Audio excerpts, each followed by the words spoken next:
Gran gusto de saludarlos en este nuevo programa de Corrientes de Pensamiento. Hoy, 1 de octubre, a 26 días de las elecciones nacionales para elegir legisladores, intendentes, concejales, etc. Y hoy tengo el gusto y el honor de que un gran argentino esté en nuestro programa. Ya ha estado otra vez en un momento tremendamente complicado, difícil, el tema estudiantil, la toma, la presión, lo de la iglesia San Ignacio de Loyola, bueno, muchas cosas. Tema de profunda actualidad que preocupa a la ciudadanía en general. Y está hoy con nosotros una persona a la que yo respeto enormemente, que es el doctor Horacio Sanguinetti. Fue 24 años, el más antiguo, lejos, rector del Colegio Nacional Buenos Aires. Fue director del Teatro Colón, es decir, que unimos educación y cultura sin las cuales ninguna sociedad puede crecer. Fue secretario de Educación de la Ciudad de Buenos Aires y académico, presidente de la Academia Nacional de Educación. Hoy, por la alternancia, es el vicepresidente y la presidencia está en el doctor Barsi. Así que tengo el gusto de saludar a mi querido amigo el doctor Horacio Sanguinetti. Doctor, vamos a echar luz sobre tantos nubarrones, tanta oscuridad que existe respecto a un tema que preocupa a los argentinos. Así que yo le agradezco su presencia y lo dejo que usted se explaye con total tranquilidad. Mi estimado doctor, mi querido Pocho, muchas gracias a usted por la invitación y la posibilidad de esta conversación amplia, abierta, sobre un tema que preocupa enormemente a toda la sociedad. Es un tema insólito que ha tenido un desarrollo, una envergadura que nadie hubiera imaginado. Las travesuras de los chicos, los inconvenientes, alguna picardía, son usuales, pero esto excede en mucho esos aspectos. De modo que yo quisiera señalar, en primer lugar, cuáles son las peticiones de los chicos, cuáles son los motivos de esta formidable reacción que se ha provocado. Y básicamente lo que se encuentra ahí es una propuesta de reforma del sistema educativo en cuanto a las especializaciones que el secundario debe tener, que se adoptan a partir de que los chicos terminan tercer año, o sea, tercer año del secundario, van a entrar a cuarto, son muy niños todavía, no tienen idea de nada. No es cierto que los chicos ya lo saben todo, como sostiene un poco audazmente, y lo digo quizá exagerando, la pedagogía moderna, que el chico ya lo sabe todo y simplemente hay que partearle lo que ya sabe. No, el chico no sabe nada, hay que partear y además hay que informar. ¿Y usted no cree, doctor, que cualquiera fuera la edad que tengamos todavía, nunca sabemos todo, ¿no? No sabemos nada. Nos morimos sin saber todo. Siempre aprendemos algo. Y aprendemos totalmente. Yo aprendo de todo el mundo, aprendo de mis alumnos, aprendo de mis compañeros, aprendí a lo largo de toda mi vida, no solo de mis maestros, de todo el mundo. Su vida dedicada a la educación, y a la cultura. Sí, básicamente he tratado de hacerlo. Pero esta petición radica en que hay, creo que 158 especializaciones que se pueden seguir en la ciudad de Buenos Aires. Y hay un propósito de uniformar esto con el resto del país para que los títulos tengan una validez equivalente, etcétera. Tema que quizá habría que analizar profundamente. En la Academia Nacional de Educación estamos trabajando estos temas, vamos a tener pronto una reunión con el ministro Sileoni, y tenemos buen trato también, por supuesto, con el ministro Bullrich y con todos. Y yo estoy abierto además a la conversación con los chicos. Y con los chicos. El cargo que tiene Bullrich hoy lo ocupó usted. Es cierto, ese lo tuve. Y allí en la academia que usted hoy es vicepresidente, que fue presidente, una correntina que fue... Ilustre. Es la gran profesora y gran educadora, la profesora Catalina Méndez de Medina Lareu. Medina Lareu, sí. Que está el amigo Alberto Tacchini también ahí. Alberto Tacchini y muchos otros, ¿no? Por supuesto. De tal manera que este intento de reducir esas 158, que es una barbaridad, a 10 o 17, es lo que resisten los chicos. Pero yo voy mucho más allá. A ver. Yo no creo que en el secundario tenga que haber especializaciones. El secundario debe ser propedéutico, es decir, debe ser formativo, debe ser enciclopedista. Mire lo que digo, mala palabra. Debe enseñar un poco de todo, porque si no, ¿cuándo lo van a estudiar los chicos? Muy bueno sería que se hiciera parece? eso, ¿no? Yo tengo el ejemplo de mi hijo, iba a ser cualquier cosa menos médico. En quinto año del colegio, donde no hay especializaciones, en todo caso hasta el CBC, que equivale a sexto año, empezó a gustarle la biología de una manera apasionante y hoy es un gran médico. Él, si hubiera tenido que elegir una especialidad en cuarto año, hubiera terminado siendo un humanista, un abogado, y no hubiera encontrado porque no le hubieran mostrado. Esto es lo que debe hacer el secundario. De modo que yo creo que tanto la enormidad que pretenden sostener los alumnos, 158 especializaciones, algunas pequeñísimas, insólitas, o las 10 o las 17 del ministerio, son erróneas, no debiera haber ninguna. Bueno, fuera de esto sería materia discutible. Después de aquí pasamos a los métodos empleados. ¿Usted se refiere, doctora, que en quinto año recién se puede tomar más o menos, incluso después a veces? Claro, ¿no? cuando termina el chico en quinto y en sexto, todavía cuando entra al primer año del CBC, después de hacer el CBC, un año puede cambiar de especialización. Incluso a la universidad a veces, ¿no? Claro. Mi hija María Adela, veníamos recién, Claro. ella empezó un brillante primer año de Derecho. Dijo, no, mi vocación es el diseño gráfico, claro. y se dedicó a eso. La vida lo va descubriendo. Y le ha ido bien. Yo siempre le digo a los alumnos, no Le va sé muy lo bien. que le va muy bien seguramente, además hija de tigre es, No, pero y además sé que le va muy bien a los nietos que tiene usted de ella. así es. Pero realmente esa es una cosa que la vida le va mostrando a uno. Siempre le digo a los chicos, no se desesperen tampoco por una u otra opción, haga algo que no les disguste. No hay cosa peor que meterse en una profesión que uno odia. Entonces hagan algo razonable y después la vida los va a ubicar. Yo soy abogado, me encanta el derecho, no me encanta el ejercicio de profesión, que es muy duro, pero el derecho es como un rompecabezas, un juego intelectual. ¿Quién me hubiera dicho a mí que iba a tener la suerte política, cívica, la fortuna, educativa, que en definitiva de poderme dedicar toda mi vida a la educación? Exacto. Cuando eso era muy difícil en este país, tan duro con los educadores, tan fácil en las represiones a los que tienen un intento de libertad, etcétera. Esto que está pasando, ¿no? Esto que está pasando. Bueno, y lo que Yo me acuerdo está que pasando... éramos muy vecinos allí cuando estaba Sí, en sí. la Nacional de Buenos Bueno. Aires. Y doctor, y bueno, hablando de Nacional de Buenos Aires, tenemos que hablar de 1600 y pico, ¿no? Así su es, fundación. el origen del colegio es la educación de los jesuitas, que fueron los grandes educadores acá. Detentaban un poco esta función que el Estado descuidaba y que otras órdenes tampoco atendían, y la ejercieron con buen ejercicio, con buena fortuna, hasta que los expulsaron. Claro. Mientras tanto ya habían constituido la iglesia y el colegio, Y el colegio. ¿no? Ya en el comienzo del siglo XVIII, 1710, por ahí ya estaba todo esto armado. Bueno, los echan, pero ya sigue, y Berti se ocupa de continuarlo, y el colegio desde entonces, con distintos nombres, pero con características similares, se mantiene en la misma Y Buenos posición. Aires se llama después. Desde hace 150 años que cumple ahora, 150 años de la refundación por Mitre, que lo llama Colegio Nacional. Ahora dijo Mitre, de allí surgieron 7 presidentes de la nación después, Sí, ¿no? señor, 7 presidentes Usted desde el origen. ¿Los puede digamos. mencionar, doctor? Y bueno, si empezáramos por Bernardino Rivadavia, de antes, y Vicente López y Planes, pero ya del colegio, no, todavía del Colegio de Ciencias Morales, de la Unión del Sur está Urquiza, que funda su colegio en Entre Ríos, en Concepción del Uruguay, en base al modelo del colegio. Y después vienen Alvear, Pellegrini, grandes figuras, Roque Sáenz Peña,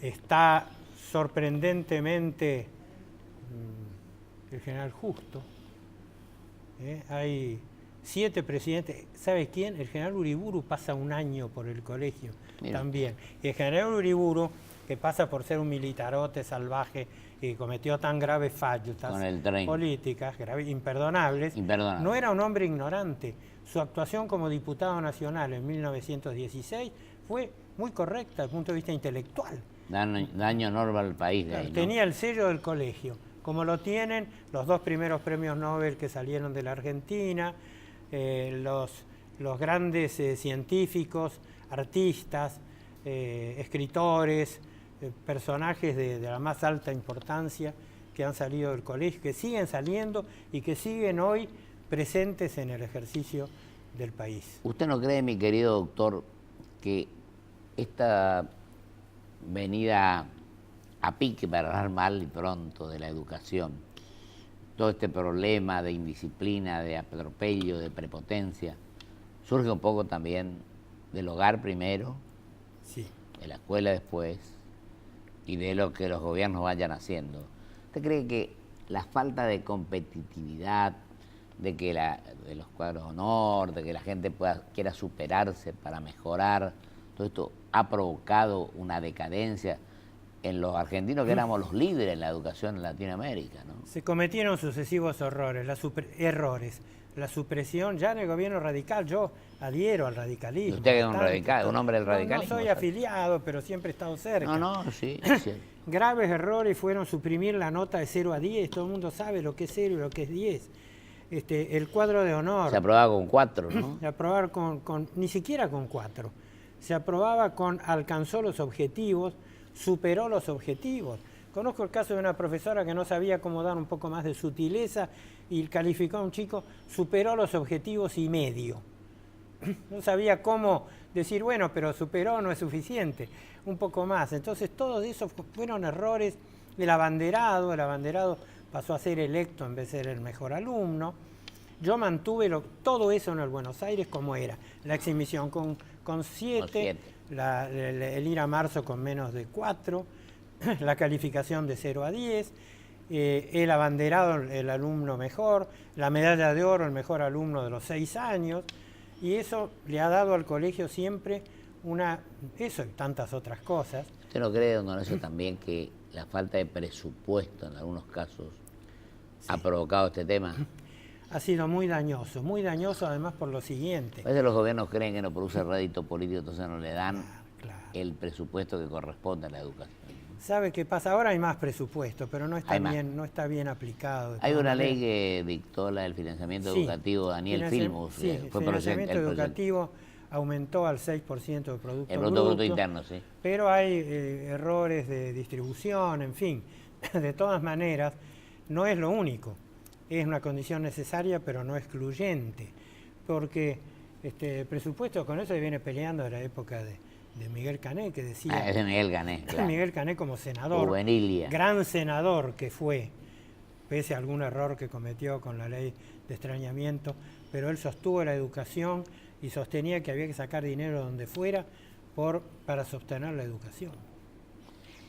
Y yo lo dejo a usted, querido doctor, que las causas por las cuales estamos las complete y hablemos de lo que pasó con la iglesia San Ignacio de Loyola, que viene de 1710, me decía el párroco cuando le pregunté de qué año venía esta iglesia, que es la más antigua. La iglesia es el edificio entero, el edificio en pie más antiguo que hay en la ciudad, no solo la iglesia, pero el daño ha sido un daño importante desde el punto de vista material, pero mucho más importante desde el punto de vista moral y espiritual, porque revela además la más esencial falta de conducta en cuanto a ponerse en el lugar del otro, respetar mínimamente un aspecto fundamental de la vida del hombre como es el aspecto religioso. Yo personalmente soy... Cualquiera fueran los credos, ¿no? Claro, yo soy un libre pensador, pero además tenemos por San Ignacio, los colegiales, un afecto muy grande. Yo no entraba, pero muchos compañeros míos, el día que teníamos prueba de matemáticas, se los veía rezando desesperadamente. Aprobar. ¿Había bolillero entonces? Había bolillero todavía. Que le toque la bolilla que más sabía. Así es, sí. Ahora, evidentemente, como decíamos al comienzo, ninguna sociedad sin educación y sin cultura pueden crecer. Y en este momento, la verdad, está en un momento lamentable. Edificios que se toman, colegios que se atropellan, se cortan las calles, tantas cosas. Y la juventud creo que tiene su responsabilidad, pero creo que el hogar tiene su, porque a veces en lugar de imputarle la falla al alumno, se le imputa al docente, ¿no? Yo siempre conversaba con los alumnos, primero a ellos, y les decía, busquen maneras inteligentes de protestar, que no lesionen derechos de otros. Claro. Piensen en la Carpa Blanca, se instaló arriba de la Plaza de Dos Congresos, no molestó a nadie. Piensen inclusive en las Madres de Plaza de Mayo, daban vuelta discretamente alrededor de la Pirámide de Mayo, no cortaban el tránsito. Ustedes cortan el tránsito, se hacen odiar. Claro, porque se está conculcando derechos de terceros, que no tienen nada que ver. Disfrácense, píntense de mamarracho y hagan una monigotada, pero no lastimen el derecho de los demás. Son tan facundos ellos para crear cosas, podrían crear algún sistema más ingenioso para demostrar su protesta. Por otra parte, yo entiendo que quien provoca una protesta de la magnitud de lo que fue la toma, y eso se desmadra, y se convierte en un ataque a una iglesia de esta magnitud delictiva, porque hay un delito muy grave. Además pienso que pudo ser mucho más grave porque pudieron haberlo quemado vivo al párroco y a las personas que viven ahí. Bueno, si se abre ese camino, se llega a consecuencias, suponemos que no queridas, pero uno es responsable a veces de las consecuencias no queridas de las macanas que hace. Además, querido doctor, en este siglo de la ciencia, de la técnica, del conocimiento, de la comunicación, de la información, de todo, un poco está lo de Toffler, la revolución educativa. Claro. Nosotros lo hemos hecho a la inversa. En lugar de avanzar hemos retrocedido. Sí. Entonces yo digo, esto que ocurre en el país y se expande por el mundo, este mundo globalizado y competitivo e interconectado. Y bueno, y esto nos produce un daño enorme a la sociedad argentina. Además, la sociedad también tiene responsabilidad, porque yo digo en todos estos últimos programas hay algunas encuestas donde dice que la gente, falta de educación, a veces no sabe cuántas son las provincias de Argentina. Sí. Cuando hablábamos con usted el otro día me decía, no sabe quién es un legislador. Claro. Y cree que las leyes las sanciona el Poder Judicial, claro, en algunos casos. Y creo que esta es nuestra obligación, volver a recuperar el rol que teníamos de líderes en Latinoamérica, si no quiero ser tan preciso, aunque sea de Sudamérica, sí, el colmo. Así es. Eso lo hemos perdido. Yo digo, ¿qué camino usted cree que tenemos que adoptar desde hoy en adelante para comenzar a transitar un camino que no es el mejor, el que tenemos ahora, entonces tratar un camino mejor? Con errores, vamos a cometer errores, pero tratemos de perfeccionar la cosa, de mejorar nuestra. Yo creo que el gobierno nacional tiene que tomar en sus manos un fuerte shock educativo. Es el que lo puede hacer porque las provincias, no todas, lo han sostenido. Algunas han cedido mucho, no se han interesado, no han tenido posibilidades, ¿verdad? Hay provincias donde se ha aprobado con 30 días de clase. Y esto tiene que haber, yo siempre proponía... claro, Juan, perdóneme la interrupción, sí. Poquísimas provincias cumplieron con los 180 días. Pero aún, digamos, no 180 días, pero hubo provincias del noroeste donde con 30 días se pasaba por un decreto. Se pasaba. De modo que en primer lugar habría que hacer una fuerte tendencia en ese sentido. Yo siempre les sugiero a los ministros, ¿por qué no crean una escuela modelo, un colegio modelo en cada capital o en cada ciudad importante? Porque eso provoca después un efecto dominó y esa escuela la tiene a su cargo el Ministerio de Educación, que en realidad no tiene ninguna escuela. Claro, porque en su momento se transfirió a las provincias, toda la escuela y sin los fondos, que claro, es lo peor. Desfinanciado. Usted no puede hacer ninguna actividad si no tiene recursos. No tiene recursos. Si en el presupuesto no figura. Sí, no. Eso fue un error grave. Incomprensible. Yo, si usted me permite, voy a, no porque la admiro y la respeto, pero una gran tarea cuando me tocó el honor de integrar el equipo de Bonami Provincia, como directora de enseñanza media la hizo la profesora Medina Laneu. No hubo un lugar de la provincia donde se instaló un establecimiento secundario para que los chicos que no podían venir a estudiar a la capital lo hicieran allí. Y ese fue mérito exclusivo de ella, ¿eh? Porque yo creo que el que conduce Dinero Rural es gente inteligente y capaz y no le mezquinaba tiempo al trabajo, diremos, trabajaba intensamente. Hablo siempre con ella, yo la tengo un profundo respeto y admiración. Es una revolución inconcebible.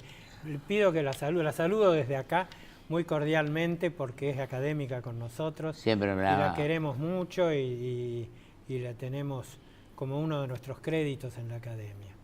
No, es una mujer, una persona, una profesora que ha trabajado intensamente siempre. Así es. Cuando la ley de educación incluso, que ella estuvo como directora del bloque en el Senado, ella fue una de las que trabajó intensamente en eso. Claro, a lo mejor tuvimos nuestros errores, nuestros aciertos, pero se intentó mejorar la situación. Claro. En estos minutos que nos quedan, doctor, yo le dejo en 2 minutos, que usted redondee con su capacidad de síntesis. Estamos en el año electoral que termina el 27, diremos. Después nos quedan 2 años más hasta elegir presidente, vice de la nación, gobernador, legislador, intendente. Yo digo, ¿cómo usted cree que tenemos que empezar a transitar ese camino diferente, le digo, para mejorar ostensiblemente nuestra situación?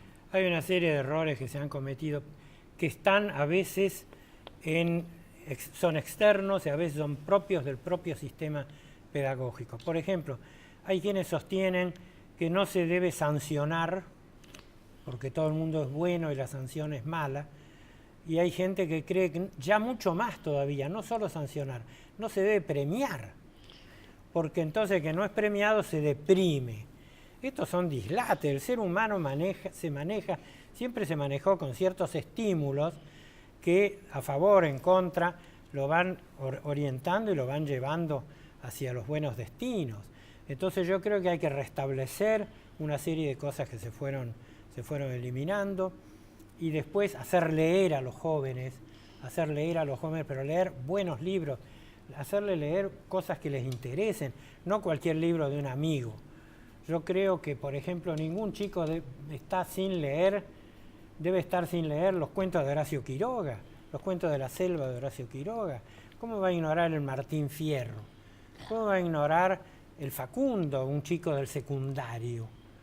Son falencias muy grandes. ¿Cómo va a ignorar el himno nacional y el himno nacional completo? ¿Qué significa? ¿Cómo va a desdeñar el himno y no tenerle...? Usted hoy habló del gran senador Miguel Cané también. Así es. Cané, Juvenilia, es un libro que hay que leer. Por más que le haya cometido algún error. Pero un error del cual se arrepintió y fue el primero que lo señaló, porque él fue el primero que dijo, inmediatamente dijo, no crean que recurriendo a la ley de extrañamiento de extranjeros vamos a arreglar los temas sociales, los orígenes son otros, dijo públicamente, poco antes de morir. ¿Usted no cree, mi querido doctor, que ese es un aspecto en el cual cometemos errores todos? Porque no queremos reconocer los errores. A veces la soberbia, que yo creo que es fruto de la ignorancia, nos impide a veces reconocer los errores y todos cometemos errores. Yo digo, hay 4 palabras de Aristóteles que yo las rescato: humildad, ética, honestidad y patriotismo. Y creo que nos hace falta eso. Así es. Don Horacio, cerrando el tiempo que se nos ha ido, agradeciéndole profundamente su presencia, yo digo que usted se dirija a la ciudadanía argentina, bueno, con la humildad que tenemos con este programa, a los televidentes. ¿Cómo cree que tenemos que empezar a transitar de ahora en adelante, pero con fuerza y con profunda convicción?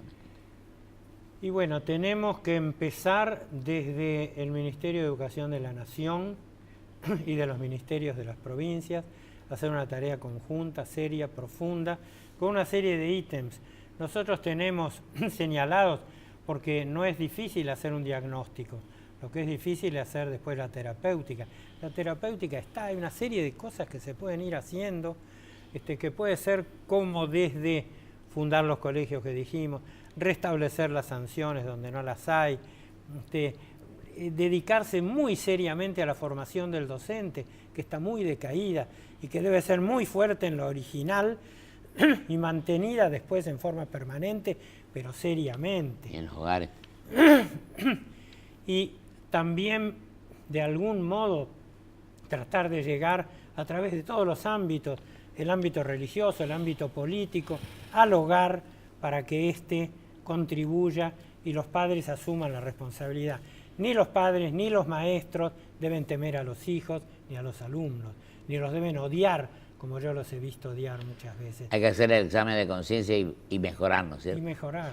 Yo Es la un admiro, tema por social ejemplo, general. usted la conoce, creo, y la vamos a invitar seguramente, ya quiero invitarlo, a una charla del Centro de Estudios Nacionales que tenía don Arturo Frondizi, a la profesora Emilia Menotti, que es una docente y que, a pesar de su trayectoria, cada día tiene más ganas de seguir enseñando y dando clase a la gente. Me decía que va a La Pampa ahora a dar charlas ya en la universidad. Hay que juntar a los mejores y hacerlos producir. Cualquiera fuera el eticamiento político que tenemos. Así es. Querido doctor, yo le agradezco enormemente su presencia. Siga trabajando como hasta ahora, que el país se lo va a agradecer permanentemente, y los argentinos también. Gracias a usted, querido doctor, querido Pocho. Un abrazo, don Horacio, y gracias. Gracias. Vamos a un corte y vuelvo con mis conclusiones.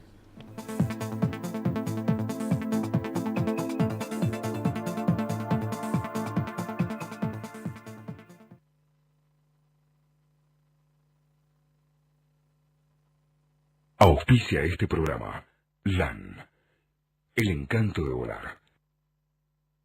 Grupo Petersen, desde 1920, construyendo el país.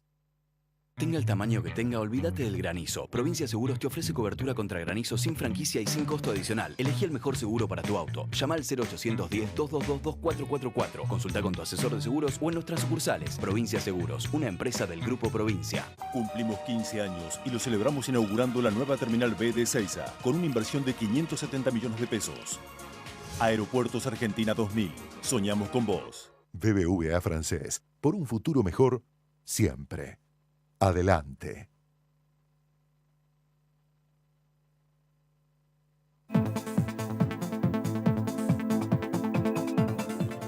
No me quedó nada para las conclusiones, pero quiero agradecer profundamente a un maestro, a un argentino que tiene una enorme jerarquía moral e intelectual como el doctor Horacio Sanguinetti, su explicación, su análisis y su tarea en favor de la educación y de la cultura argentina. Muchísimas gracias. Hasta el próximo programa, si Dios quiere.